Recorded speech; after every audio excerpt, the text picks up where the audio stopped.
30 సంవత్సరాల ముందు అనుకున్నాం అనుకోండి, మనం ఏం చేసేవాళ్ళం? Open heart surgery first machine పెట్టి మనం చేసేవాళ్ళం. ఇప్పుడు టెక్నాలజీ అనేది కొంచెం బాగా పెరిగింది. ఇప్పుడు ఆ వాల్వ్ ఏదైతే ఉన్నది, ఆ వాల్వ్ అనేది తొడ లోపల నుంచి రక్తనాళాల నుంచి కానీ, చేతి నుంచి రక్తనాళాల నుంచి కానీ, ఈ మెడ దగ్గర ఉన్న రక్తనాళాల నుంచి కానీ లోపలికి పంపించి ఇమ్మీడియట్లీగా దాన్ని రీప్లేస్ అనేది చేసేస్తుంది. ఇది అడ్వాన్స్డ్ టెక్నాలజీ. ఇందులో చాలా చాలా రకాలు ఉంటాయి. బట్ మనం చేసేది చాలా చిన్న వాళ్ళు, పెద్ద వాళ్ళు కూడా కాదు, చిన్న ఇంతే వాళ్ళు. ఎగ్జాక్ట్లీ ఎక్కడైతే మన కవాటాలు ఉంటే అక్కడక్కడికి మార్చేస్తాం.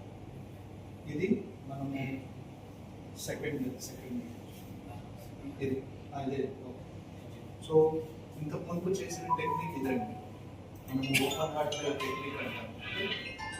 మొత్తం పొట్ట కోసేసి ఇక్కడ నుంచి ఇక్కడ వరకు పైకి తీసేసి గుండెని బయటికి తీసుకొని వచ్చి గుండెని కొంచెం సేపు స్తంభించేసి ఆ రక్తం అంతా వేరే మెషిన్, హార్ట్ లెవెల్ మెషిన్లో పెట్టి తీస్తాము.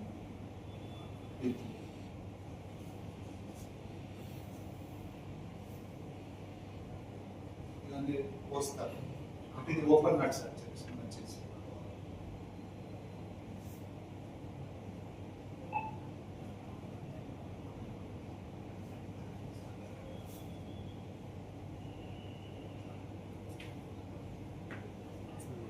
ఇది నార్మల్ మనం తరతరాలుగా వస్తున్న ఓపెన్ హార్ట్ వాల్వులర్ సర్జరీస్.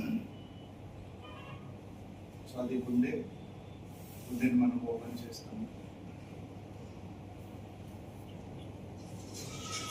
ఇది మెయిన్ రక్తనాళం, అంటే మనం బాడీకి సప్లై చేసే రక్తనాళం. దాన్ని కూడా కట్ చేసి ఆ పైపులు పెట్టి రక్తం అనేది బైపాస్ లాగా పక్కకు తీసుకెళ్తాం. ఇప్పుడు ఈ రొటీన్ సర్జరీ చేయడం వల్ల మనకు నష్టం ఏంటి? అంతే కదా, నేను ఏదన్నా ఒక చిన్న ప్రొసీజర్ చెప్పాను అనుకోండి, ఆ ప్రొసీజర్కు అడ్వాంటేజ్ ఏదో ఒకటి ఉండాలి. లేదంటే మార్కెట్లో I-17 వచ్చింది అనుకోండి, I-17 కంటే మంచిగానే చూపించగలం. అంతే కదా.